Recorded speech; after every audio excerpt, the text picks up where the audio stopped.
grâce de Dieu, nous nageons dans la présence du Saint-Esprit. Oui, par son serviteur. Je vous l'ai dit hier, c'est un prophète de la prospérité.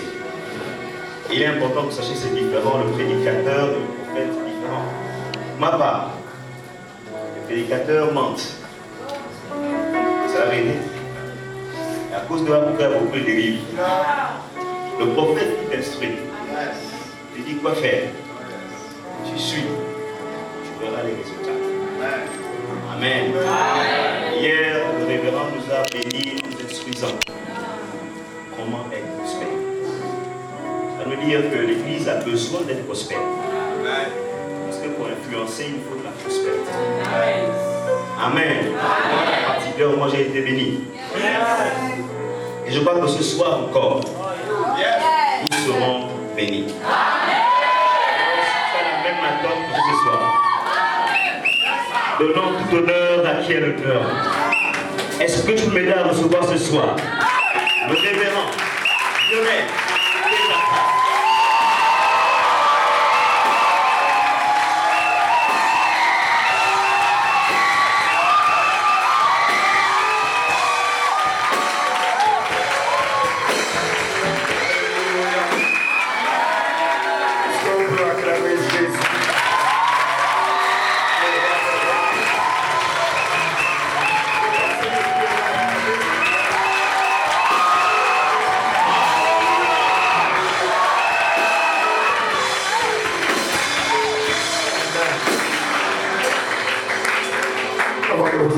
Je voulais qu'on honore encore l'homme de Dieu, le couple apostolique, révérentiel.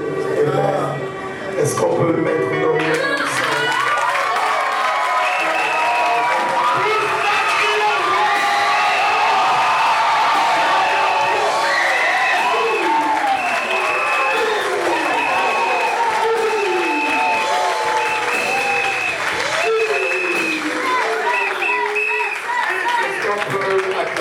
Qui était là depuis le commencement.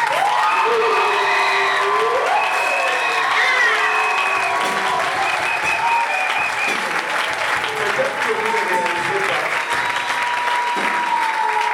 Cette période dans laquelle vous êtes a été commencée par des étudiants et que les parents les avaient envoyés à l'étranger pour étudier. Et pendant le voyage, Dieu a parti. Amen. Et ce matin, je pensais à lui et puis je me suis dit, Krishka, c'est un homme de foi. Vous ne pouvez pas comprendre parce que vous n'étiez pas là au commencement.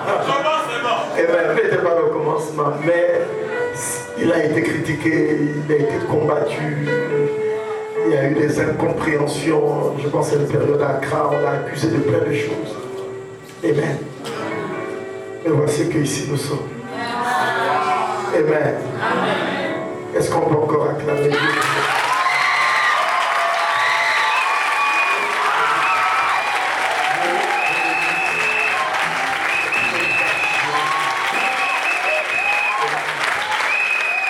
Je ne connais pas personnellement les deux pasteurs. Est-ce qu'on peut aussi acclamer pour eux?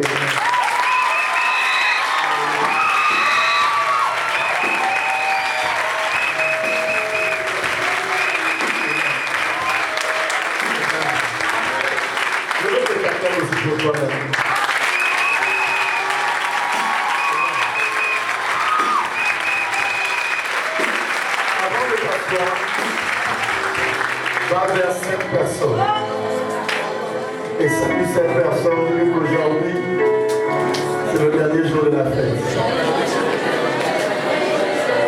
Dis-lui que je vois Dieu te bénir et te faire grâce.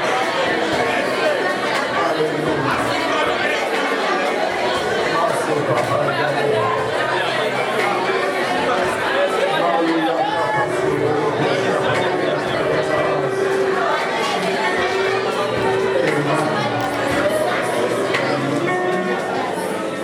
Je vais lire avant qu'on s'assied. Je ne sais pas si c'est vraiment ce que je vais lire chez moi. Il va falloir quand même lire un texte. Nous sommes dans Romains 4, verset 13. En effet, ce n'est pas par la foi que l'héritage du monde a été promis à Abraham ou à sa postérité. C'est par la justice de la foi. Car si les héritiers le sont par la loi, la foi est vaine et la promesse est anéantie. Parce que la loi produit la colère, et que là où il n'y a point de loi, il n'y a point non plus de transgression. Que Dieu ajoute des bénédictions à sa parole. On n'a pas fait depuis le début, mais je sais que son père spirituel, c'est l'évêque d'Agde. Je veux qu'on fasse du bruit pour ce géant.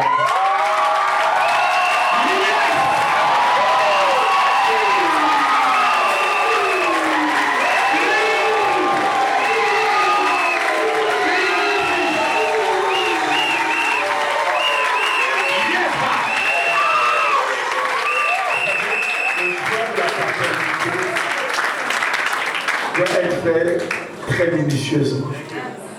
Ton père est la prophétie de qui tu seras. Amen. Et être sous le bishop d'Agde, je vous assure que c'est l'une des plus grandes grâces qu'un homme de Dieu puisse avoir dans sa vie.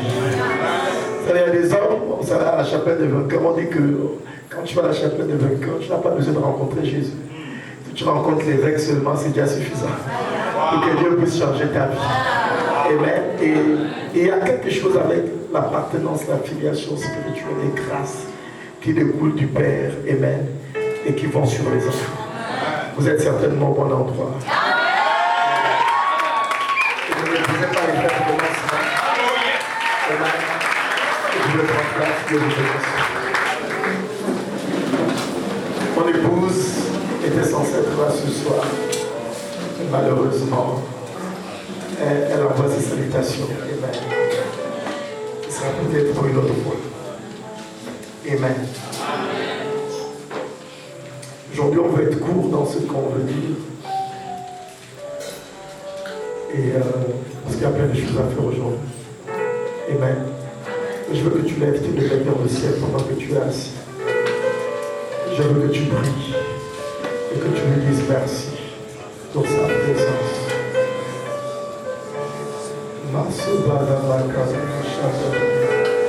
Emmanuel, il s'appelle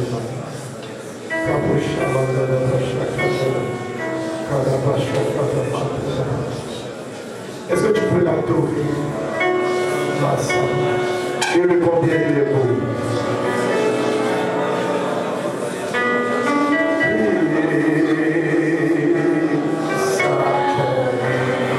Emmanuel.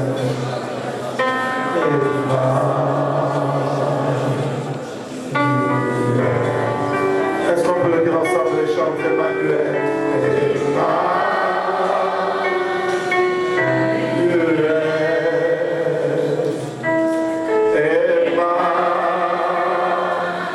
Emmanuel. Et ça fait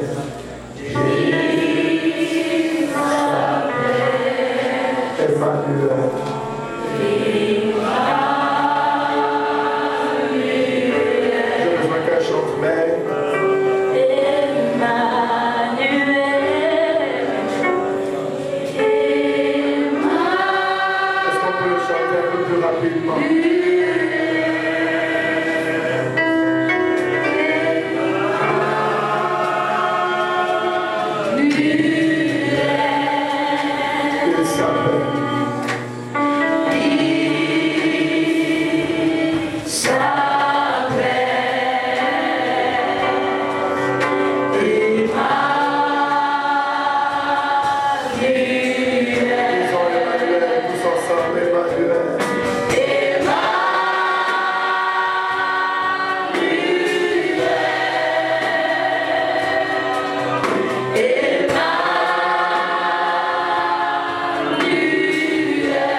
Tu peux prier, Shabbat.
Est-ce que la chorale peut l'aider?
content d'être ici. Amen. Aujourd'hui, j'aimerais parler de bats-toi pour l'accomplissement de ton rêve. Amen. Oh my God. Masopa. Ibasamaha Yakama. Ledebosama Yakama. Ledebosama Yakama Yakama. Ayakande Ledeboshama Yakama. Kadabosama Yakama. Basama Yakama.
Amen.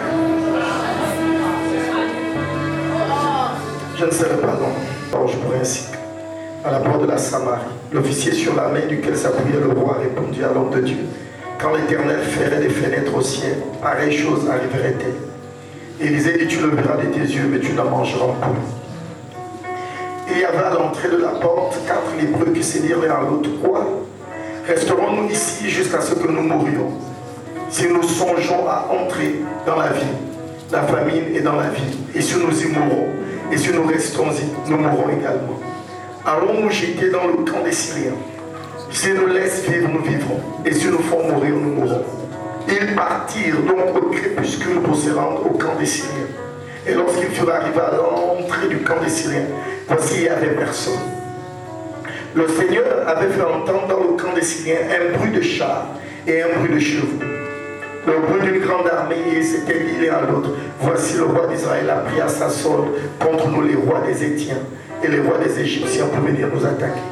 Et ils s'élevèrent et prirent la fuite au crépuscule, abandonnant leurs tentes, leurs chevaux et leurs ânes. Le camp tel qu'il était, ils s'enfuirent pour sauver leur vie. Les lépreux étant arrivés à l'entrée du camp, pénétrèrent dans une tente, mangèrent les murs et emportèrent de l'argent, de l'or et des vêtements, qu'ils allèrent cacher. Ils revèrent, pénétrèrent dans une autre tente et emportèrent des objets qu'ils allèrent cacher. Puis ils se dirent l'un à l'autre, nous n'agissons pas bien. Cette journée est une journée de bonnes nouvelles. Si nous gardons le silence et si nous attendons jusqu'à la lumière du matin, le châtiment nous atteindra. Venez maintenant et allons informer la maison du roi. Est-ce que quelqu'un peut dire Amen? Amen. Donc pour ceux qui notent, c'est 2 Rois 7, du verset 1 au verset 9. Amen. Est-ce que tu es avec moi? Amen. Touche ton voisin, dis-lui, il est temps que tu rentres en possession de ce que Dieu t'a dit. Quelqu'un peut dire Amen. Cette histoire dans les Écritures est l'une des meilleures histoires pour illustrer la foi. Amen. Mais surtout pour pousser les gens à refuser de vivre dans l'hésitation. Amen. Et dans cette histoire, il y a tout un retournement des situations concernant la vie de quelqu'un. Il s'agit ici de Géasi, le fils spirituel d'Élisée. Pour ceux qui sont accoutumés aux Écritures, c'est lui qui devait précéder, non succéder Élisée, c'était Géasi. Amen. Géasi était censé devenir le prophète majeur en Israël. Et à cause de l'argent, amen, vous savez, l'argent est tellement puissant qu'on peut dénoncer un ministère prophétique pour cela. Touche ton voisin, lui, ne méprise pas l'argent. Amen. Amen. Ne méprisez pas l'argent. Et donc, Géasi va voir en Naaman une opportunité de s'enrichir. Amen. Et pour des raisons inconnues, parce que ce n'est pas très clair scripturalement, amen, son père spirituel va refuser de prendre l'offrande du Syrien. Amen. Il va apporter l'offrande, il va apporter des présents, il va dire, je ne veux pas de l'offrande. Et il va le renvoyer. Pendant qu'il a renvoyé le fils spirituel, donc Géasi va décider de poursuivre l'homme qui devait avec ses présents et son offrande. Il s'est dit, voici la Persie. Est-ce que le père, en fait, il a peut-être vu son père spirituel, le gars est tout dans le spirit. Il est en train de mépriser le ministère ici. Amen. Vous savez, si vous voulez faire le ministère, ayez les bonnes intentions. Amen. Si votre regard est trop focalisé sur l'argent, sur la quête du gain, vous voulez être homme de Dieu, pasteur, prophète à cause de l'argent, c'est un mauvais commencement. Toutes les personnes qui ont essayé et maintenant n'ont pas pu. Vous savez, le ministère, c'est quelque chose qu'on fait avec le cœur. Amen, avec le cœur. Pour supporter les gens, c'est... Je pense que les pasteurs savent de quoi. Amen. Vous savez, l'église est remplie de personnes ingrates. C'est la raison pour laquelle Géasi a poursuivi Naaman. Il s'est dit non, ça dort, on va pas. Amen. Toutefois, lorsqu'il a poursuivi Naaman, il est en train de désobéir à son père. Il est en train d'embrasser l'offrande que son père avait refusée. Amen. Et faites attention aux choses que votre père refuse. Refusez ce que votre père refuse. Et acceptez ce que votre père accepte. Amen. Lorsqu'il reviendra, son père va lui poser cette question. Mon esprit n'était-il pas avec toi lorsque tu parlais avec le Syrien? Amen. Et il va le maudire. Il va dire la lèpre de Naaman sera sur toi. Vous savez, le texte est tellement compliqué parce que Naaman est supposé être guéri. La lèpre qui sort, ça vient d'où? Amen. Est-ce que l'offrande était empoisonnée? Ce sont des hypothèses. Est-ce que l'origine de la maladie était spirituelle? Est-ce que la maladie avait un lien avec les cadeaux et les présents? Il n'y a que Dieu qui sait. S'il y a un conseil que je peux donner, amen, c'est que ne détruis pas ton ministère à cause de la cupidité. Je me rappelle d'une vidéo de l'évangéliste Bonquet que j'avais suivi. Et il disait qu'un homme lui avait donné une offrande de 20 millions de dollars. Et cet homme était venu et il a dit qu'il veut s'aimer dans le ministère. Je ne sais pas pourquoi j'en parle, mais il faut faire attention peut-être. Et il lui a laissé 20 millions, il a laissé la mallette de 20 millions de dollars dans son appart, enfin non, au bureau. Et donc, il a pris la mallette, il n'a pas ouvert la mallette, il savait qu'il y avait de l'argent dedans. Il a d'abord décidé de rentrer chez lui. Lorsqu'il arrive chez lui, il trouve sa femme sérieusement malade. Et le Saint-Esprit commence à lui dire, l'argent que tu as pris, c'est un sorcier qui a amené cet argent pour détruire ton ministère. Retrouve le monsieur, rends-lui son argent. Il n'a pas eu besoin de prier pour sa femme. Il a retrouvé le monsieur. Il a rendu la mallette. Quand il est revenu chez lui, sa femme était guérie. Cette histoire nous apprend deux choses, ou une chose en particulier. C'est que l'argent aussi est une porte spirituelle. Elle peut être une ouverture aux démons, une ouverture aux entités, comme ça peut être une ouverture, amen, à l'Esprit de Dieu. Vous savez, la majorité des grands miracles qui se sont faits dans l'Ancien Testament se sont toujours faits à l'heure de l'offrande. Amen. Touche ton voisin, lui, ne méprise pas l'offrande. Et donc, Géasi se retrouve maudit. Amen. Et il devient lépreux.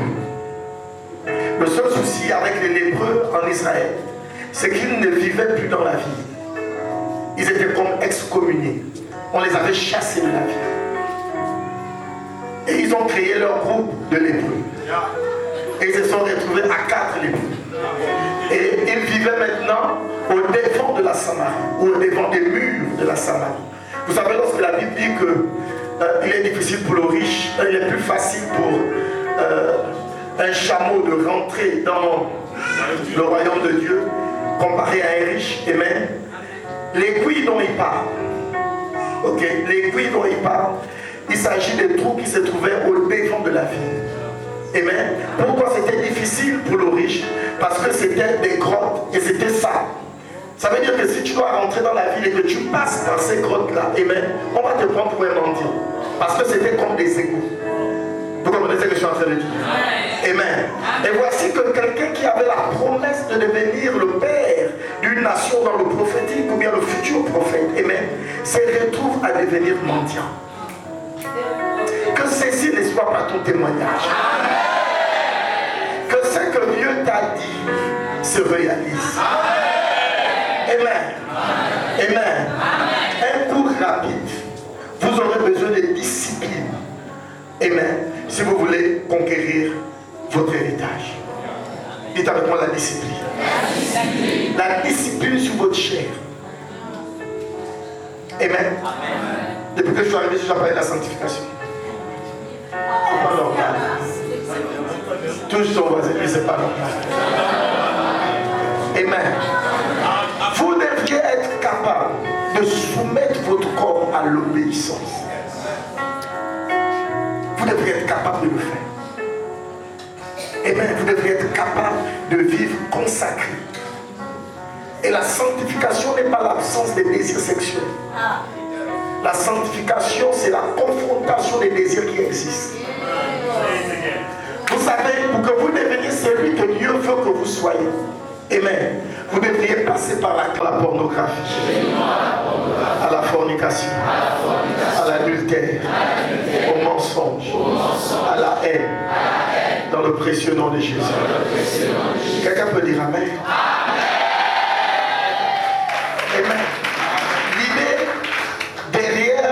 nous faisons en termes de ministère, c'est d'avoir des personnes crédibles. Pas juste des personnes qui crachent le feu. Ça veut dire que tu prophétises, amen. Et si on fouille dans ta vie, on trouve l'intégrité. Vous comprenez ce que je suis en train de dire? Ce n'est pas que tu es un homme de Dieu admiré, ou bien quelqu'un qui sert à l'église. Et lorsqu'on rentre dans ton intimité, on trouve le péché. C'est pas agréable. Ça montre que tu n'es pas sérieux. Amen. Que les sœurs touchent le frère à côté de toi. Dis-lui dans ton téléphone, est-ce qu'il y a encore un site? Est-ce qu'il y a encore un site de pornographie?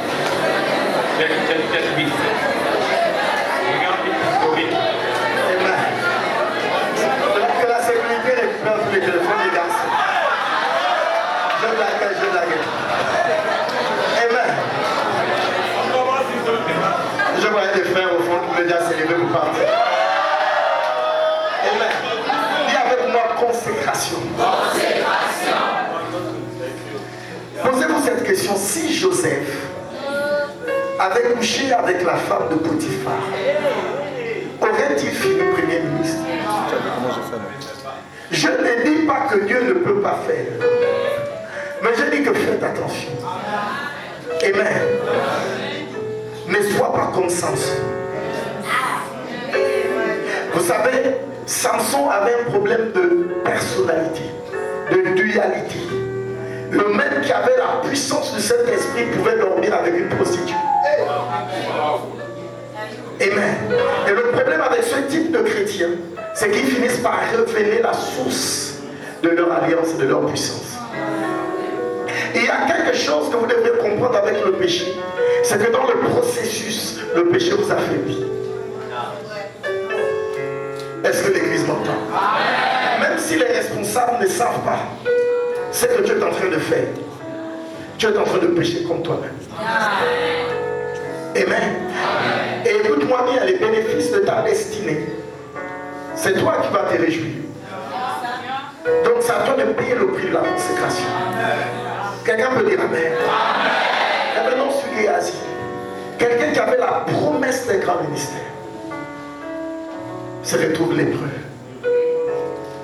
Amen. Il se retrouve lépreux. Les promesses de Dieu ne sont pas des garanties d'accomplissement. Ce n'est pas parce que tu as fait un songe où tu ressuscitais les morts que tu vivras forcément ça. Ce n'est pas parce que tu as fait un songe où Dieu t'a élevé que tu connaîtras l'élévation. Tu dois payer le prix des choses que Dieu te montre. Quelqu'un m'entend?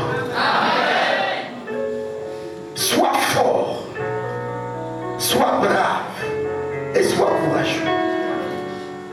J'ai reçu le Seigneur à l'âge de 15 ans. La première femme que moi j'ai connue dans ma vie, c'est mon épouse. Moi j'ai pas honte de le dire.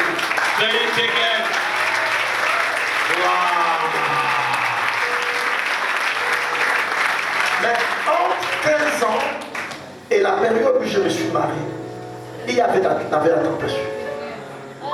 J'avais toujours pensé que plus on grandit, moins les désirs on aura. Mais je me suis rendu compte que Dieu a fait l'homme de telle sorte que plus il grandit, plus il prend de l'âge, plus la libido. Voilà pourquoi je mène une campagne contre le célibat.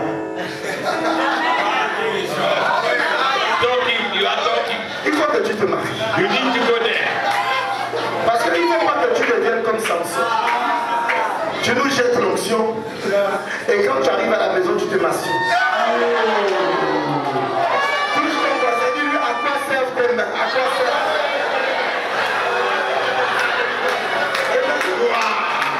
L'église est là. Ou bien l'église est en train de fuir. Asseyez-vous. Paye le prix de la sanctification. Amen. Paye le prix de la sanctification. C'est important. Et Géasi a raté cette classe. Vous savez, on a souvent l'impression que la carrière dans le séculier sera forcément plus glorieuse que la carrière en Christ. Je répète, je ne suis pas en train de dire qu'il faut laisser vos objectifs professionnels. Mais il y a plusieurs catégories. Il y en a qui seront laïques, il y en a qui seront en plein. Amen. Et généralement, la manière dont les choses sont faites dans un système francophone, amen, on n'a pas tellement d'exemples de réussite dans le ministère, d'épanouissement dans le ministère, que les gens ont du mal à rêver que si je rentre et réponds à l'appel de Dieu, je serai heureux. Vous m'entendez? Mais vous serez différents. Est-ce que quelqu'un peut dire?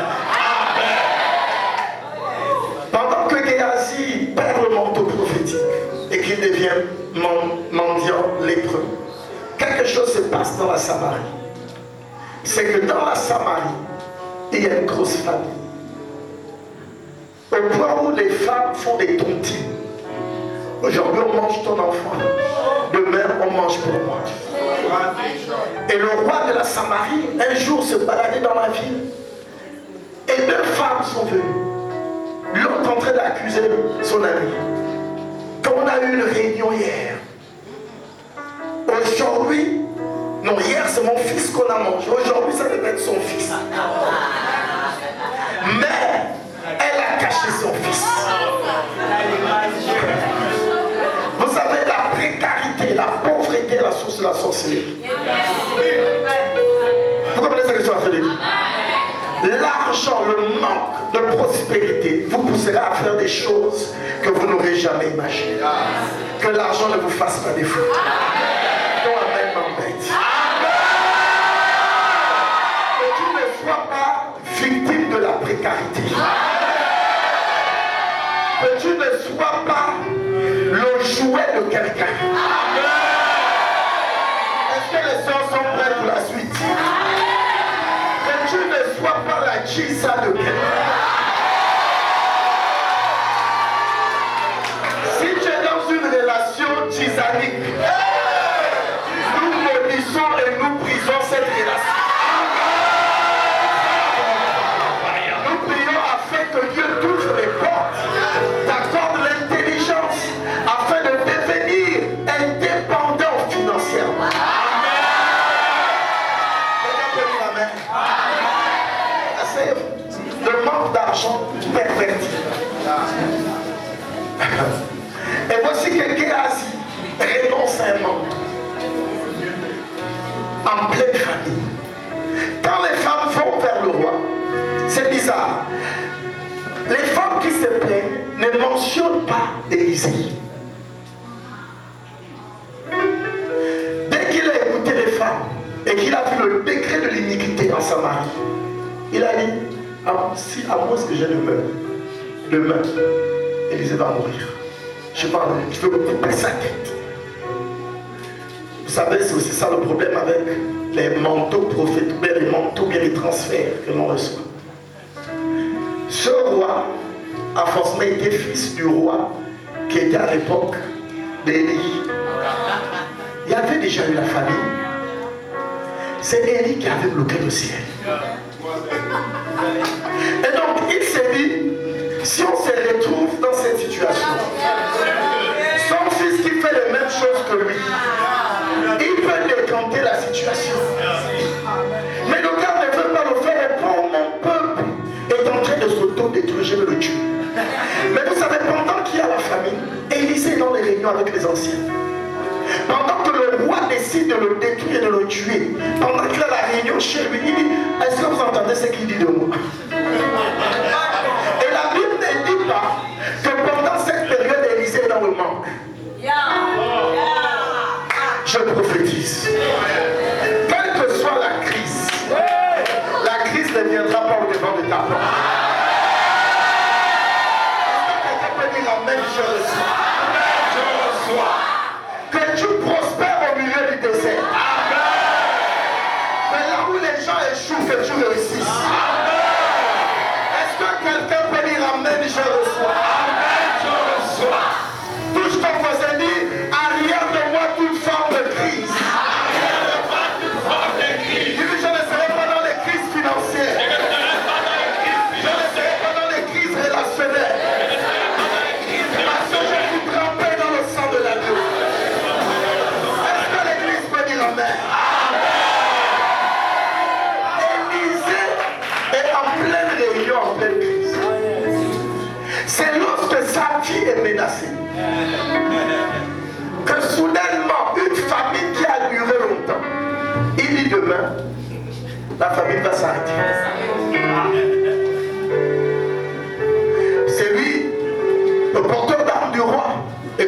prophétie. Parce que tout ça, il fallait aller saisir. On a envoyé les gens, allez-y le saisir, amène-le. Il dit demain à la même heure. Tout ce qui coûtait 50 000, ce sera maintenant 1000 francs. Comment expliquer ça économiquement? Le porteur d'armes dit, même si Dieu faisait des trous au ciel, c'est pour vous montrer l'intensité de la famille. Pas que le gars ne croyait pas que Dieu peut faire, sauf que c'était trop soudain. Comme aujourd'hui on est dans le gaming et demain on dort, on se réveille, il y a la prospérité. Je suis en train de prophétiser sur tout. Je suis en train de dire aujourd'hui tu dormiras. Demain c'est quelle date? C'est un samedi. Quelque chose va se passer.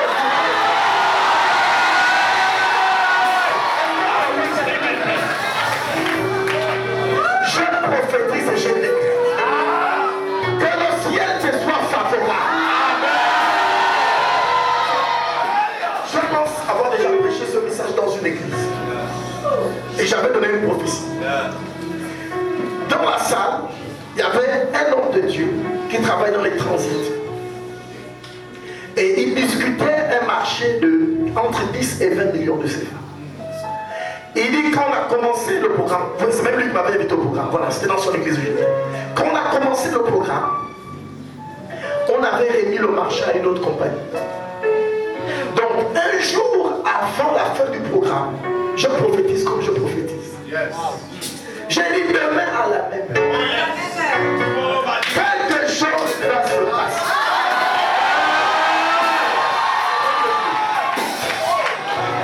Il dit le lendemain avant de venir le soir, il dit ne sait pas comment ça s'est passé. Ceux à qui on a donné le premier contrat se sont embrouillés. Sans qu'ils ne se battent encore, on est venu dans son bureau. On a dit ça, fais-toi qu'on veut traiter. La réunion prochaine, quand il est venu, il dit, je ne vous ai pas dit, mais le sac que j'avais, il y avait les millions dedans. Demain à la même heure, si on te doit de l'argent, je ne disais pas demain à la même heure, s'il y a une porte qui était fermée, s'il y avait une forme de stérilité, s'il y avait un problème de santé, je décrète et je déclare que demain à la même heure, quelque chose va se passer.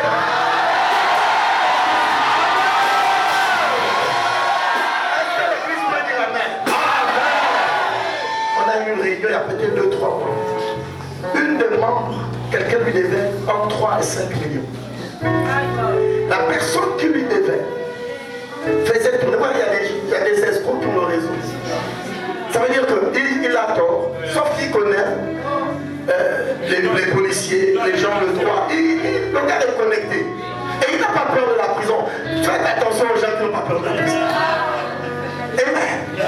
Et donc, il faisait tourner la dame.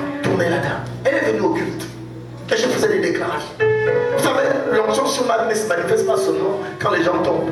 Ça, c'est ce que les médias de l'église veulent montrer. Vous comprenez ce que je suis en train de dire? Quand je déclare, des choses se font.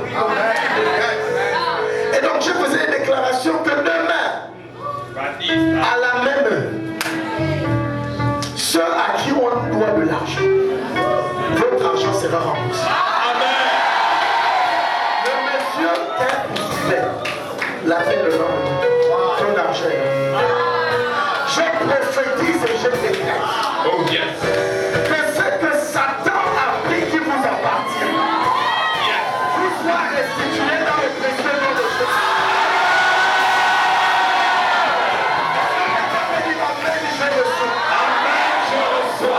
Je reçois mes possessions. Je gagne au-dessus de mes ennemis. J'ouvre les portes de mes ennemis. Et je pile dans le camp de l'ennemi.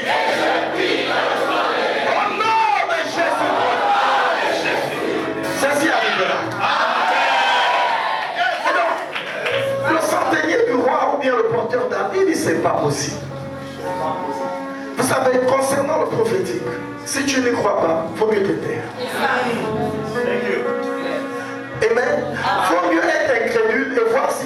faire que de commencer à combattre la prophétie. Le prophète lui dit, ah, moi mes prophéties, ça s'accomplit toujours. Tu verras, mais tu ne mangeras pas.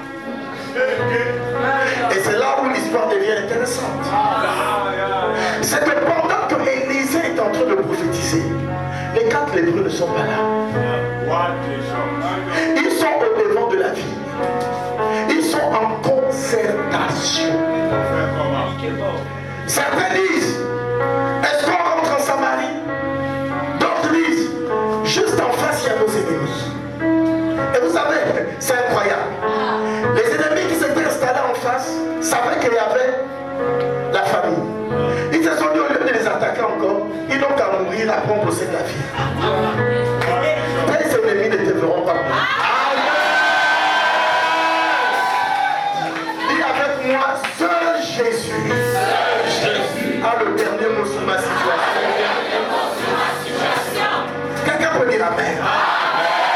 Même si tu as mal commencé l'école, seul Jésus a le dernier mot. Tu as mal commencé le ministère, seul Jésus a le dernier mot.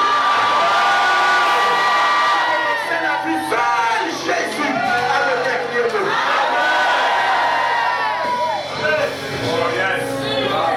Les lépreux sont à l'extérieur. Ils sont en train de discuter. Lundi, je pense que ce gars-ci, il avait forcément quelques séquelles du prophétique. Il dit, si on va en Samarie, on va mourir. Si on va de l'autre côté, peut-être on va mourir. On ne sait jamais. Mais souvenez-vous, ils sont lépreux. C'est pas juste en Israël qu'on ne veut pas de lui. Au moins en Samarie, quelqu'un aurait dit non, c'est le lépreux de ma famille, s'il vous plaît, messieurs. Et il décide de prendre l'option la plus dangereuse. Aller chez leurs ennemis. Vous êtes prêts pour la suite? Que vos ennemis vous soient favorables. Je voulais ajouter ceci. Est-il possible de suggérer que parfois la solution à nos problèmes c'est trop chez l'ennemi? Est-ce que vous entendez ce que je suis en train de dire? Jésus enseigne une sagesse simple. Il dit ne devez rien à personne si ce n'est l'amour. Premier point. Deuxième point. Il dit si ça ne dépend que de vous, soyez en paix avec tous. Deuxième point. Troisième point, saluez tout le monde. Même vos ennemis. Peut-être que vous ne vous êtes pas entendu sur quelque chose. Vous savez, même à l'église, peut-être qu'il y a un frère, l'expérience que vous avez eue au début, c'était pas une bonne expérience. Il t'a vu, il a commencé à te mépriser. Ça, c'est la sœur là qui était prostituée, la sanctification, etc. Mais il ne sait pas si cette sœur là, c'est sa solution dans quelque chose. Je suis en train de dire que parfois notre héritage se trouve sur la main des personnes avec qui nous sommes en conflit. Est-ce que vous m'entendez? Touche celui qui est à côté de toi, qu'il nous soit en paix avec nous. Et c'est une sagesse, écoutez-moi bien. N'ayez pas honte si vous êtes en conflit avec quelqu'un. Si vous découvrez que c'est lui qui a la solution à votre problème, n'ayez pas honte d'aller lui demander un service.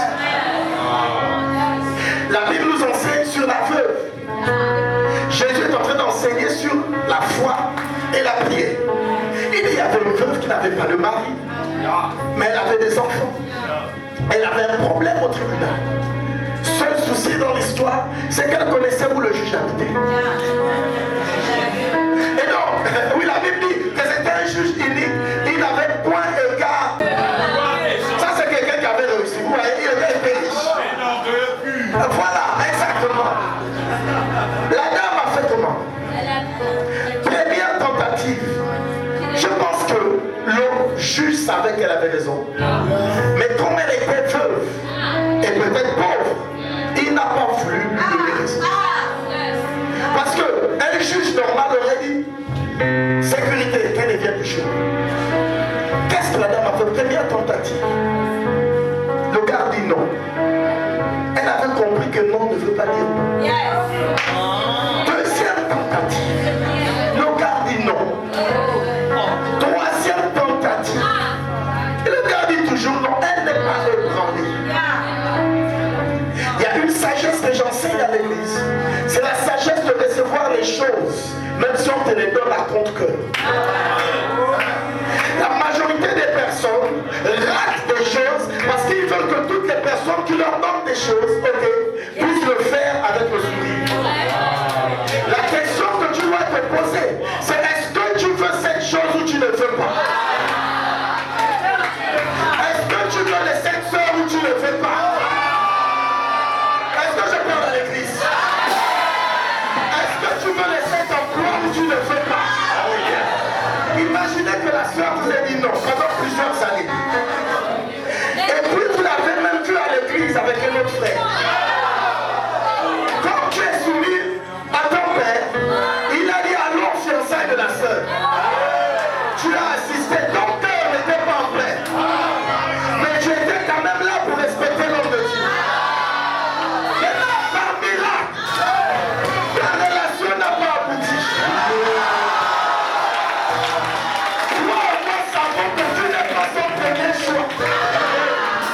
Sauf que depuis qu'elle a rompu, elle t'écrit souvent les temps. La question que tu dois te poser, est-ce que tu veux d'elle vraiment ou tu veux qu'elle vienne et tu étais son premier choix? Je prophétise et je déclare que vous allez devenir violent. De posséder les choses qui vous favorisent, qui vous font rire et qui vous donnent le sourire. Vous allez apprendre à posséder les pommes et les églises. Avec la dernière énergie. Avec violence. Est-ce que l'église peut dire amen? Ah oui, c'est lui. Je vais raconter l'histoire. Un jour, je devais remettre, je sortais d'un pays, et les amis qui m'ont remis des choses que je devais remettre à leurs parents ici. Écoutez. Et donc, quand j'arrive à l'endroit, la personne à qui je dois remettre me fait tourner. Je commence à me fâcher. Non, madame, j'arrive au bureau. Je dis, madame, de toute façon, moi, je n'ai pas apprécié tout. Je dépose. Boum, je pars. Quelques années après, mon petit frère a des problèmes. Et c'est dans le bureau. En fait, plus la situation est en train de le savoir, la solution c'est toujours dans le bureau de la dame. J'ai dit, je suis déjà venu ici. Mais je me rappelle comment j'avais réagi. Je m'assois. Je parle avec la dame et tout. Elle me dit, ton visage me dit quelque chose. J'ai dit, c'est la première fois que je vous dis. J'ai dit, on ne sait jamais. J'ai dit, peut-être c'est mon petit frère, on se le sent de... C'est possible. Mais Dieu et moi, ça fait. Vous comprenez ce que je suis en train de dire? Et donc, peut-être qu'aujourd'hui, vous êtes en conflit. Mais vous voyez, la vie ne s'arrête pas. Et c'est l'un des grands problèmes des chrétiens. L'autre chose que je veux, c'est bien qu'on en parle. Est-ce que vous savez que Dieu ne dit pas honore ton père et ta mère qui est chrétien? Dieu dit honore ton père et ta mère. Qu'il soit chef coutumier, qu'il soit le roi du Bouiti, qu'il soit le père spirituel de Maniwata. La Bible dit que ton rôle c'est de l'honorer. Ça veut dire que sur le point spirituel, vous pouvez être en désaccord. Sauf que ce n'est pas parce qu'il est sorcier. Tant qu'il est ton père, c'est lui qui doit prononcer les bénédictions. Et plusieurs chrétiens ne prospèrent pas et ne vivent pas longtemps. Pourquoi? Ils n'ont que deux types de bénédictions sur leur vie. La bénédiction de Dieu, la bénédiction de l'homme de Dieu et celle des parents. La Bible dit que la corde qui ne rompt pas facilement, c'est la corde à trois. Vous comprenez ce que je suis en train de dire? Vous avez besoin que Dieu vous bénisse, vos parents vous bénissent et que le révérend vous bénisse. Sauf que la Bible dit que le verset, ou bien le commandement réduit à l'honneur des parents,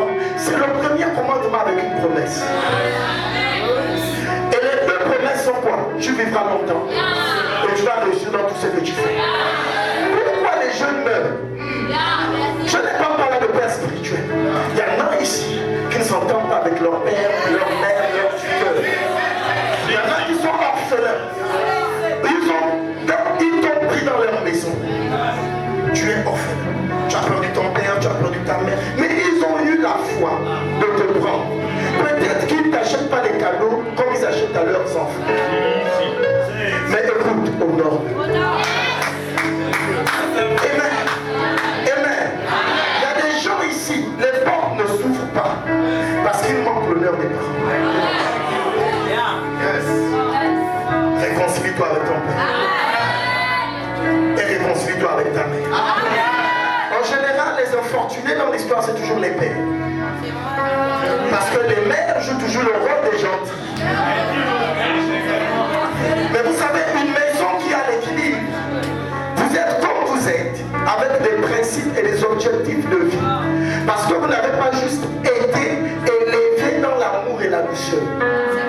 Pour ceux qui ont eu la grâce d'avoir un père, quand vous serez un peu plus âgé, vous allez comprendre que sans la dureté de votre père, vous ne serez pas cet homme que vous êtes. La majorité des jeunes braqueurs que vous voyez, il manque la présence paternelle.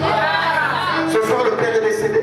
Ce soir, le père n'a jamais connu la grossesse. Ce soir, il est responsable. Et donc, l'absence d'un père biologique ou bien d'une figure paternelle, écoute, ça amène des dommages dans la suite de votre vie. Alors, qu'est-ce que Satan fait? Satan fait tout pour détruire l'image de la paternité. Satan sait que si tu n'as pas de père, tu auras du mal à te soumettre au révérend. Donc qu'est-ce qu'il fait? Il sait que tu as un appel dans l'apostolat ou bien dans le ministère. La première chose qu'il attaque, c'est ta famille. Il détruit tes rapports avec ton père. Il sait que dès qu'il a détruit les rapports avec le père, même lorsque Dieu va introduire un père spirituel, tu auras du mal à te soumettre. Tu seras totalement indépendant. Pourquoi? Tu n'as jamais été habitué à la soumission. Mais sauf que Dieu sait que ce qui amène la gloire, c'est l'humilité. Et donc, vous savez, notre culture au Gabon, surtout celle qui est moderne, ne met pas une emphase sur le respect des parents. Dès que quelqu'un le bague, il veut se casser, il veut s'étirer, il veut changer d'air. Je suis fatigué de papa, je suis fatigué de maman. Il ne s'agit pas d'être fatigué. Est-ce que tu veux la bénédiction ou tu veux? Nous sommes en train de terminer l'année. Vas-tu faire sourire ton père? Vas-tu faire sourire ta mère? Il n'y a pas d'ascension sans l'honneur des parents. Et quand je parle de parents, si ton père n'a pas pris soin de toi, c'est lui qui a pris soin de toi. Et c'est lui qui n'a pas pris soin de toi. Tu as deux pères. Tu ne l'honores pas parce qu'il a pris soin de toi. Tu l'honores parce que c'est ton père. Et non, tu l'honores parce qu'il était là quand ton père n'était pas. Quelqu'un m'entend? Il faut qu'on conclue, il faut qu'on arrive chez Géasi. Et les gars se posent des questions. Est-ce qu'on rentre? Est-ce qu'on sort? Est-ce qu'on rentre? Ils décident de partir. Chez l'ennemi. Amen. Peut-être que dans ta liste de contacts, il y a quelqu'un avec qui tu t'entends pas, mais tu sais que c'est lui qui peut résoudre le problème. Si tu n'es pas suffisamment courageux, écris aujourd'hui. Tu gênes de la part du révérend Krishna. La chose que tu as, la jeune besoin de référent le pasteur. Il va te poser la question, est-ce que le pasteur te connaît? Le pasteur te connaît. Arrange mon problème. Amen. Mon père spirituel a eu l'expression, il dit il faut apprendre à nager dans ta vie. Ce qu'il entend par là, c'est la capacité, de profiter même des gens avec qui tu t'entends. À un moment donné, écoutez, oh my God, vous ne pouvez pas avancer si toutes les personnes avec qui vous marchez sont comme vous. Le problème, c'est que les gens n'aiment pas la différence.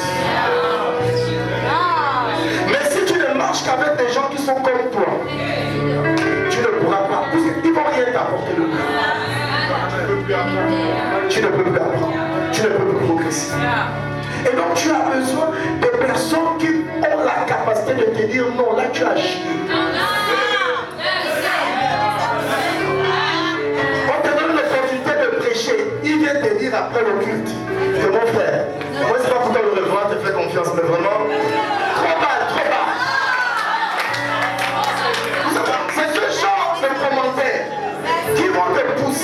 chercher Dieu. Et lui dit, toi tu ne le connais pas. La prochaine proposition, bien opportunité que tu auras, tu seras plus sérieux. Est-ce que je parle à l'église? Vos ennemis sont là pour vous élever. Je disais que ce soir, je prêchais sur le fait de conquérir nos rêves. Les lépreux vont partir en face. Ils vont marcher. Et ça me choque. Il y avait toute une armée de Syriens en face. Pendant que 4 hommes sont en train de marcher, et des lépreux, ils sont fragiles, ils sont sales, ils savent. Non, avant de continuer, je disais que les lépreux n'étaient pas à la réunion avec Élisée. L'une des choses qui me choque dans l'histoire, c'est que quelqu'un a été maudit. Mais Dieu veut toujours faire de lui la solution. Est-ce que vous vous rendez compte qu'Élisée a la malédiction du prophète? Il est lépreux. Son père spirituel a maudit la reine. Non, Géasi, pardon. Maudit, mais toujours une bénédiction. J'ai dit maudit, mais toujours quoi? Jésus se trouve devant la tombe de Lazare. Lazare, sors! Le gars est lié, mais il avance quand même. Moi je ne comprends pas. Bon, après chacun son évangile. Je ne comprends pas. On t'a dit, on a prophétisé que tu es lié. Mais où est le rapport entre être lié et ne pas avancer? Voici que quelqu'un est mort. Il s'élève de sa tombe, lié, allongé, il s'élève, il marche. Tu réussiras au nom de Jésus.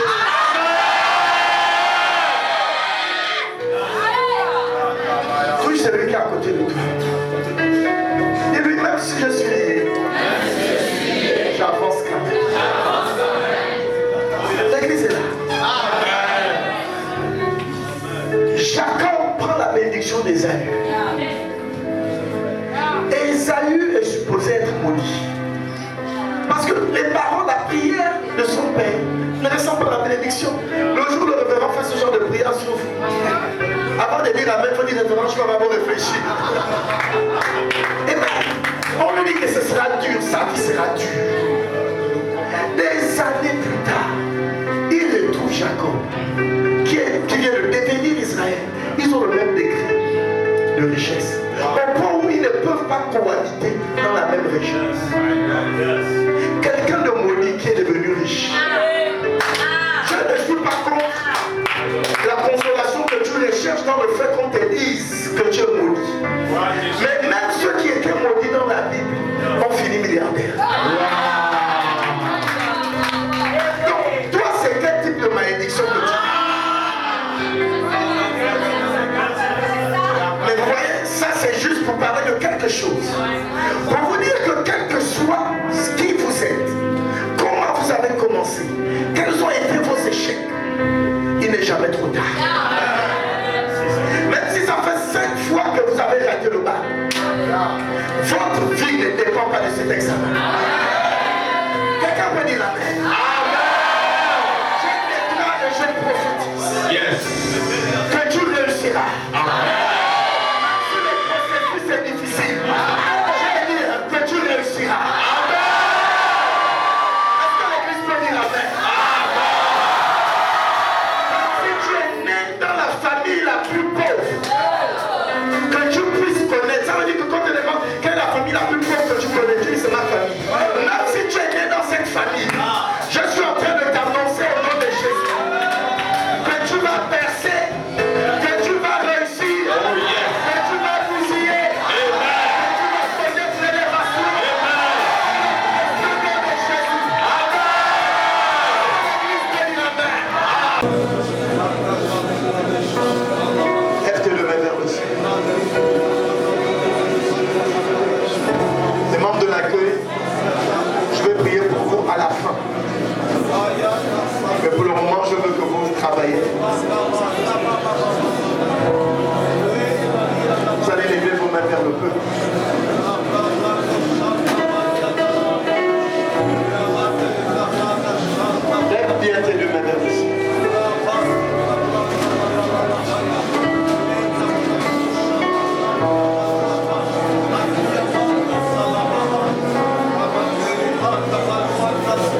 passer tout de suite.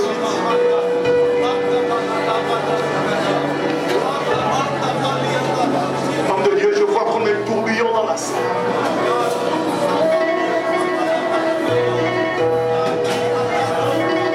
Les membres de l'accueil, suivez. Je vais compter jusqu'à 3. Levez bien vraiment vers le ciel.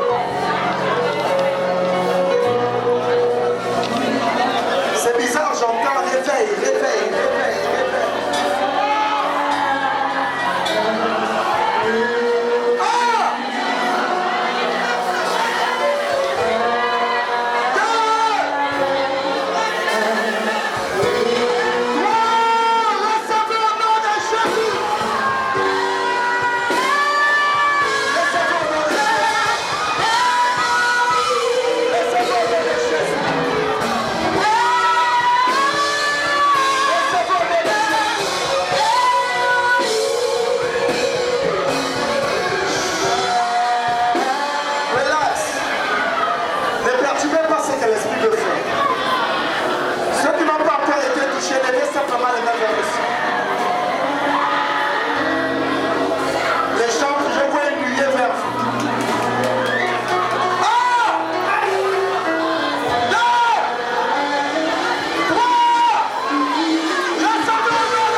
Le dévoreur ne vous touchera pas.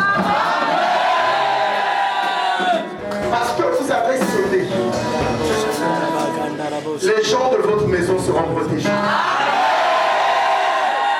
S'il y a quelqu'un qui était sur le point de mourir dans votre famille, à cause de ce programme, à cause du sang de l'agneau, à cause de votre offrande, la mort est annulée au nom de Jésus. Je déclare la grâce, la paix, la joie, la stabilité à toutes les personnes qui ont pris une semence, une enveloppe.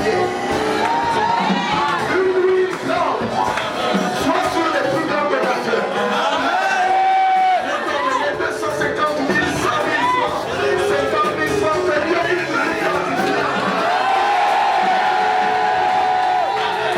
là, on est dans une je décrète et je déclare. La pauvreté ne sera pas mentionnée dans votre vie. Que vous sortiront des rois, des entrepreneurs, des sacrificateurs, des dirigeants, dans le précieux nom de Jésus. Que Dieu te fasse manger les biens de ses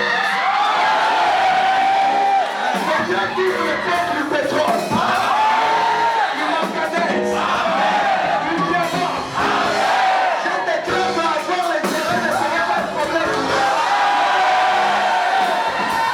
Que Dieu te bénisse au nom de Jésus.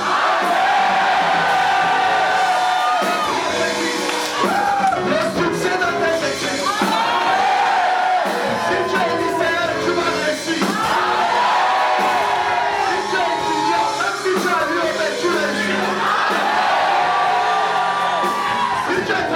Chercher de l'emploi sous le son de ma foi. Avril 2023 n'arrivera pas. Tu seras assis dans ton niveau. Encore. Des boules dans ton sein, des mioles dans ton ventre, des oreilles bouchées. Pendant que je me tiens sous l'onction de Dieu, je déclare que tu es guéri dans ton corps.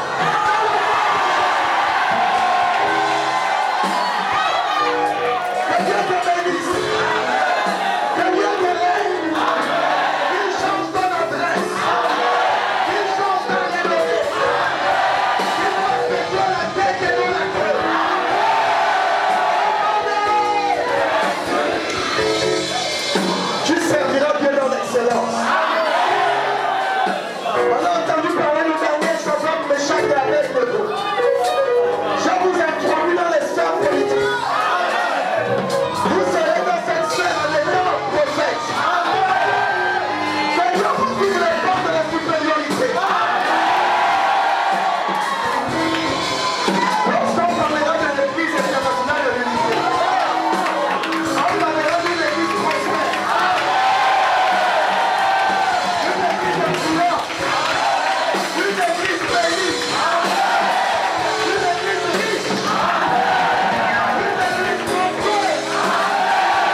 Les portes qui ont été fermées jusqu'à présent,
Amen.